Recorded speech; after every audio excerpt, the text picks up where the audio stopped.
মালদার হরিশ্চন্দ্রপুরে আবাস যোজনার তালিকায় তৃণমূল নেতার পরিবারের নাম থাকলেও নাম নেই এলাকারই দরিদ্র সীমার নিচে থাকা মানুষজনের। এই ঘটনায় চাঞ্চল্য ছড়িয়েছে মালদার হরিশ্চন্দ্রপুরের মশালদা অঞ্চলে। জানা গিয়েছে, হরিশ্চন্দ্রপুরে মশালদহ অঞ্চলে সার্ভে করা সরকারি কর্মচারীদের বিরুদ্ধে টাকার বিনিময়ে ঘর পাইয়ে দেওয়ার অভিযোগে বিক্ষোভ দেখিয়েছেন আবাসে বঞ্চিতরা। হরিশ্চন্দ্রপুর 2 নম্বর ব্লকের পঞ্চায়েত সমিতির শাসক দলের সহ সভাপতি স্বপন কুমার ঘোষ, যিনি 15 বছর ধরে শ্বশুর বাড়িতে ঘর জামাই থাকেন। এবার অভিযোগ উঠেছে, তিনি নিজের প্রভাব খাটিয়ে নিজের শ্বশুর, ভাইপো, বৌদি ও এমনকি নিজের জামাইয়ের নাম সহ একাধিক আত্মীয়ের নামে আবাস তালিকায় তুলিয়েছেন। এমনকি সেই তালিকাতে তাদের ঘর মঞ্জুরও হয়ে গিয়েছে। অভিযোগ, তাদের প্রত্যেকেরই পাকা বাড়ি রয়েছে, কিন্তু তার নিজের গ্রাম পঞ্চায়েত সুলতাননগর সহ হরিশ্চন্দ্রপুর 2 নম্বর ব্লকের এলাকাতে কাঁচা বাড়ি সহ যোগ্য উপভোক্তাদের নাম তালিকাতেই আসেনি। যদিও সহ সভাপতি স্বপন ঘোষের দাবি, তিনি বিগত 3 মাস ধরে অসুস্থ হয়ে হাসপাতালে ভর্তি ছিলেন। এলাকায় অনুপস্থিত থাকার কারণেই তার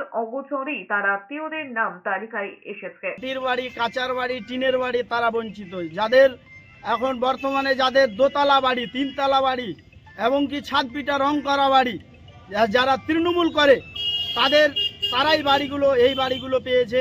তার জন্য আমরা এই বিক্ষোভে রাস্তায় নেমে বিক্ষোভ জানাচ্ছি। আমরা বারবার বলছি, কোনো রাজনৈতিক নেতা ঘর পাবেন এরকম কোনো জায়গায় লেখা নাই। যদি যোগ্যতা সরকারের যে ক্রাইটেরিয়া আছে তার যদি ফুলফিল হয়, সে সিপিএম, কংগ্রেস, বিজেপি, তৃণমূল যে কোনো রাজনৈতিক যে কোনো পদাধিকারী হতে পারে, তাহলে ঘর পাবে।